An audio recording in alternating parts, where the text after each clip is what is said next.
International Jai cru que c'était un des comptes parodiques, mais en fait, non.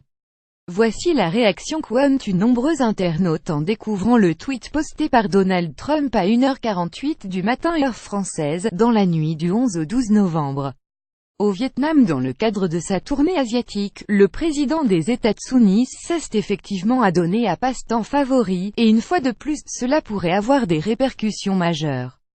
Toujours focalisé sur le cas de la Corée du Nord, et plus encore depuis qu'il a posé le pied sur le sol asiatique, Donald Trump a ainsi adressé une pique terrible à homologue nord-coréen, Kim Jong-un, en des termes pour le moins inhabituels en matière de diplomatie internationale. Why would Kim Jong-un insult me by calling me old, when he would never call him short and fat? Well, he tries so hard to be his friend and maybe someday that will happen. Donald J. Trump @Real Donald Trump November 12, 2017. Pourquoi Kim Jong-un m'insulte-t-il en me traitant de vieux alors que je ne le qualifierai jamais de petit gros? Eh bien, je fais tous les efforts possibles pour être ami, mais peut-être qu'un jour cela finira par arriver, et écrit le milliardaire.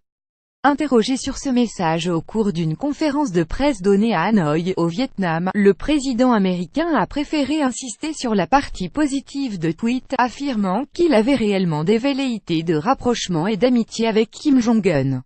Et d'ajouter un énigmatique: il se passe des choses bizarres dans la vie. Vieux fou. Dans tweet, il répondait à un communiqué officiel du régime nord-coréen qui, après un discours de Donald Trump dans lequel il expliquait qu'il conservait la possibilité d'une intervention militaire contre la Corée du Nord, l'avait appelé vieux fou.